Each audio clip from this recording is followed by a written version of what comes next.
खूब मजबूत बोली मते ठकाई पारंते नहीं। सेमानंक ठकपणिया शुणिब 1 2 3 आउ 4 एई दुनियार हिसाब। मात्र सेमानंक हिसाब कौन जान 1 के 1 2 के 2 2 दूनी 4 देख 1 2 4 है 20 में 3 कहाँ गया ये 3 रुपया चोरी इत्यादि इत्यादि। जमीदार वंशर परिचय निमंते एते गुड़ाए कथा लिखा है। मात्र यह सब पुराणा कथा। आज को 5 वर्ष है शेख करामत अली फोत हो गले। छोटा मियाँ ओरफ शेख दिलदार वर्तमान खोत मालिक। राति अंदाज खड़िक भितर जमींदार शेख दिलदार मियाँ कचेरी घरे बसी। घरटा कोठा सेहीपरि छोटिया मोटिया कोठरी नुहे, खूब लंबा चौड़ा कोठा। घर तले गोटे बड़ सतरंजी बिछଣା छोई अच्छी। सेटा हुए तो बड़ पुराणा 10 कि 12 जगह तेल ढला दाग टिकिया पोड़ा जगह 15 कि 20 धड़ी चिरा से सतरंजी मझिरे कांध को लगाई एक बनारसी बिछଣା कांध को भिड़ी बड़ गोटे बनारसी तकिया दुई पाखरे चक्का बोईती कखारू परी 2 गोटा सान बनारसी तकिया। से बिछଣାରେ खोद जमींदार शेख दिलदार मियाँ बसी अछंती। पोशाक किनखब ढिला पाजामा साटिन चपकन मुंडरे बनारसी टोपी कानरे अतर तुला काठी आगे रूपार अतरदान गोलाप दान ता पाखरे बड़ एक 7 हाथी नलयुक्त गुड़ुगुड़ी हुक्का उपरे सान आटिका परी चिलम तही उपरे सरपोष सेथुरु चारिकेरा रूपा शिकुली झुली आसी माटी स्पर्श करिअछि। महादेवंगठा रोगी धारणा देला परी नलटा मियाँ पाद स्पर्श कर पड़िअछि। आज ताहार आदर नहीं। चक्र नेमी क्रमेण मनुष्य मानक परी अचेतन पदार्थ मानकर मध्य भाग्यर परिवर्तन देखाଯାଏ। घर कोण ओ एणे तेणे छिंडा छांचुणी जलपूर्ण बदना 2-4टा मदती हुक्का गुड़ाखु गुल मदत और गंजेई पाउंस पियाज चोपा छेली लंडी आवश्यक वर्जित पदार्थ मान पड़ी अछि। सबुठारो बेसी भाग पानपिक पान सिठा। आम्भे माने स्वकीय बुद्धिर प्राखर्य बुझीअछु ए घर मध्य केबे केबे छांचुणी बुले नोहिले कोणरे एते अलिया काहू ठूल हैला। घर उपर भंगा कार्निस मानकरे वकिल माने जेपरि दर्पण आलमाईरे आईन पोथी सजाड़ दे तकियारे आउची मकेल को चाहि बसी थांदी बुढ़ियाणी माने सेपरि जाल टांगी मशाटी को माछटी को चाहि बसी अछंदी। मशाटी को माछीटी को चाहि बसी अछंदी। कड़ी फांक मानकरे घर चोटिया मानकर मजलिस सेई मजलिस रो बेले बेले जा कुटा केराए खड़िका खंडे खसुअछि तଳ मजलिस आज निस्तब्ध। मियाँ साहेब कालरे हाथ दे कुम खाई बसिछंती। वाटरलू युद्धरे हारी नेपोलियन एपरी भावनारे बसी पारि नथिले कारण सेंट हेलेना पठाइबा पई इंग्रेज माने तांको थर पकड़ करुथिले। आगरे 7 जन मोसाहेब भावनारे बसी ढोलाउछंती। उस्ताद जी बकाउला खान 2 गड़ कुंडाई दाइटे को आंठो पर नदी दे बसी अछंती। पठाण घर तलाक दिया माइकिनिया परी तानपुराटा एवं पड़िया बाजी हांडी परी तबला 2टा गड़ु अच्छी। घर गोटे कोणे खिज मदार फतुआ बाँ हाथ कौन गोटाए पदार्थ रखी डाण हाथ बुढ़ा आंगुली चिपुची बेले बेले मझी आंगुली बुंदा बुंदा पानी पकाउची। मुंशी जाहिर बक्स एका खंड कागज रे लेखाडाब धरी 2 पोटी आगरे चोर आसामी परी छिड़ा होई अछंती। मियाँ साहेब आखि बुझी गोटे दीर्घ निश्वास पकाई कहले एबे उपाय कौन करा जिवो। मुंशी साहेब कहले बंदे नवाज मु दिन जाक बुलिलिणी कहीं किछि पटिला नहीं। महाजन रामदास कहला तार तमसुक बाबद 20,000 और हाथ उधारी बाबद 4,000 टंका हेलाणी आउ करज देबाकु से नाराज हैला।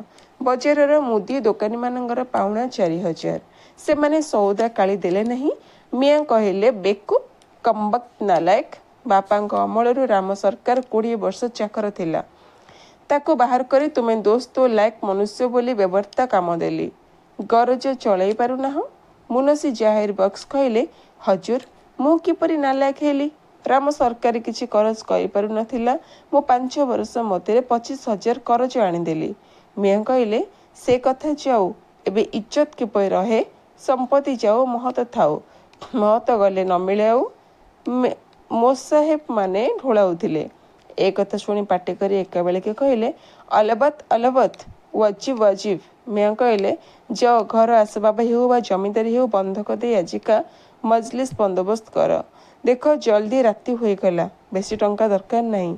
बाईजी रोकसत 100 टंका। बाईजी सांग लोक दोस्त मान खाना पलाओ सकाशे 100 टंका बहुत हेब। दोस्त माने कहले वाजिब वाजिब, बहुत रुपयार दरकार कौन?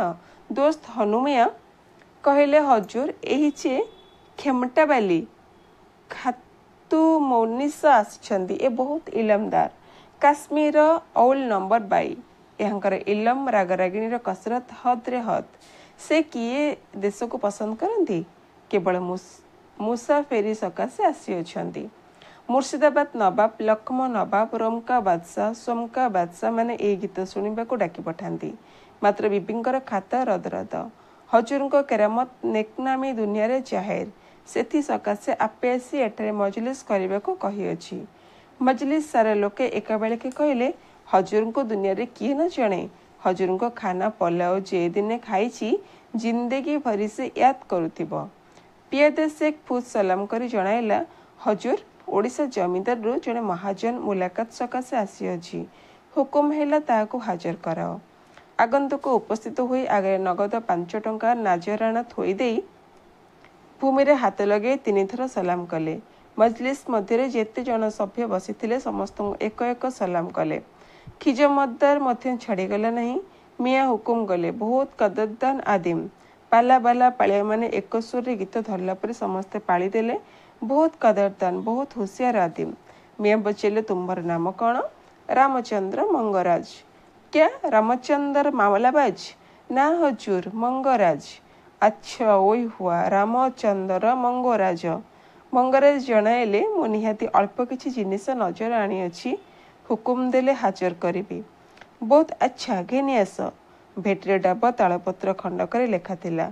पढ़ागला 5टा ओलिया सरु अरुआ चाउल भरणे 8 नौती, मुग जई 2 ओलिया 32 नौती, हर डाली 1 ओलिया को 18 नौती, घिओ 1 माठिया को 25 सेर, बंतल काठिया कदली 5 कांदी, पाचिला कदली 2 कांदी, आलू 8 बिसा।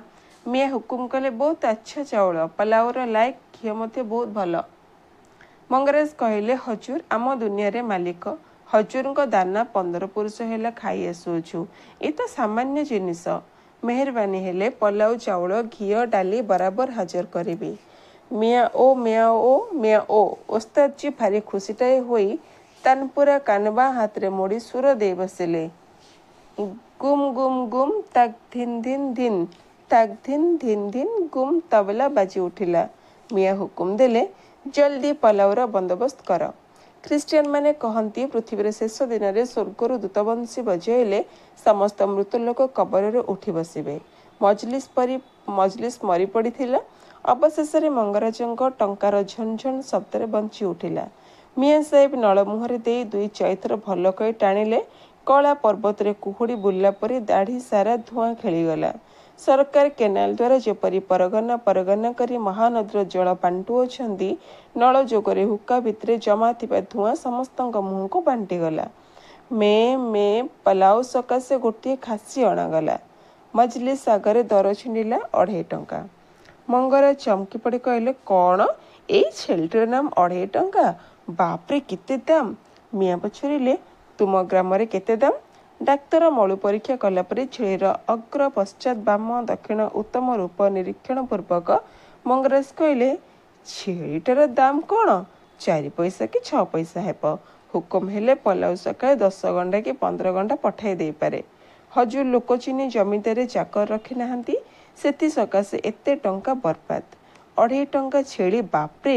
एक शुणी मजलिस रे जे किपरि आनंद कोलाहल उठिला ता वर्णनातीत। क्लाइव साहेबंक पलासी युद्ध जय संवाद शुणी बिलातरे डायरेक्टर सभा निश्चय एते दूर आनंदित होई नथिले, कारण सेतेबेले दिल्ली दरबार डर सेमानंक मनरु छाड़ी नथिला। उस्ताद जी पुरिया रागिणीर आलाप करबाकू लागिले।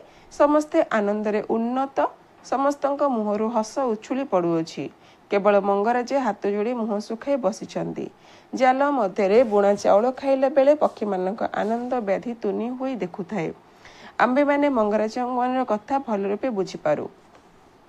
से समय बोधहुए भाड़ुथिले आ बाप चढ़े आ कांडिया पाखकू आ। जड़े चाकर धाई आसी बाईजी शुभागमन संवाद देला। ଯା ସର୍ବନାଶ।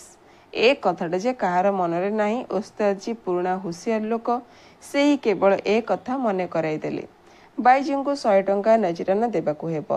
ପୁନର୍ବାର ଭାବନା, ପୁନର୍ବାର ଆନ୍ଦୋଳନ। ଭାରତବର୍ଷର ବ୍ୟୟ ସଂକଳନ ନିମନ୍ତେ ପାର୍ଲିଆମେଣ୍ଟରେ ବୋଧହୁଏ ଏହାଠୁ ଅଧିକ ଆନ୍ଦୋଳନ ହୋଇନଥାଏ। କିଛି ସ୍ଥିର ହୋଇପାରିଲା ନାହିଁ। ବେଳ ନାହିଁ। ବେଳ ଉଣ୍ଡି ମଙ୍ଗରାଜ ହାତ ଯୋଡ଼ି କହିଲେ, ହଜୁର, ଗୋଲାମ ହାଜର ଥାଉ ତୁ ଏତେ ଚିନ୍ତା କି ସକାଶେ? ପୁନର୍ବାର ପ୍ରଶଂସା, ଧନ୍ୟବାଦ ସମସ୍ତଙ୍କ ମୁହଁରୁ ବାହାରି ମଙ୍ଗରାଜଙ୍କ କାନରେ ଢାଳି ପଡ଼ିଲା। ମିଆଁ ହୁକୁମ ଦେଲେ, ଆଚ୍ଛା ମଙ୍ଗରାଜ, ତୁମେ ବର୍ତ୍ତମାନ ଯେ ଉପକାର କଲ ସେଥିରେ ଇନାମ ଅଲାହିଦା ପାଇବ। ଏ ସିବାଏ ଟଙ୍କାକୁ ସୁଧ 4 ଅଣା ହିସାବରେ ପାଇବ। ମଙ୍ଗରାଜ କହିଲେ, ରାମ ରାମ ରାମ ହଜୁର, ମୁଁ ପିଆଜ ଓ ପିଆଜ ଖାଏ ନାହିଁ। ଓସ୍ତାଦଜୀ କହିଲେ, କ'ଣ ପିଆଜ ଖାଅ ନାହିଁ? ବହୁତ ଇମାନଦାର ଲୋକ। କୋରାନରେ ଯେ 25 ହାରାମ ବୟାନ ଅଛି, ପିଆଜ ସେଥିରୁ ଗୋଟାଏ। ଇତିହାସ ଲେଖକ ବୋଲନ୍ତି, କ୍ଲାଇଭ ସାହେବ ଦିଲ୍ଲୀ ବାଦଶାହଙ୍କ ପାଖରୁ ବଙ୍ଗଳାର ସୁବାଦାରୀ ନେବା ବେଳେ ଏତେ ଅଳ୍ପ ସମୟ ଲାଗିଥିଲା ଯେ ଗୋଟେ ଗଧ ବିକା କିଣାରେ ତାହାଠୁ ଅଧିକ ସମୟ ଦରକାର। ତେବେ ଫତେପୁର ସରଷଣ୍ତର ସରବରାହକାରୀ ଓ ସମସ୍ତ କ୍ଷମତା ପାଇବା ମଙ୍ଗରାଜଙ୍କ ପକ୍ଷରେ ବିଳମ୍ବ କ'ଣ? ଏଇଠି ଶେଷ ହେଲା 8ମ ପରିଚ୍ଛେଦ। ଏହା ଆପଣଙ୍କୁ କିପରି ଲାଗିଲା କମେଣ୍ଟ କରି ନିହାତି ଜଣାଇବେ। ଯଦି ଚ୍ୟାନେଲରେ ନୂଆ ଅଛନ୍ତି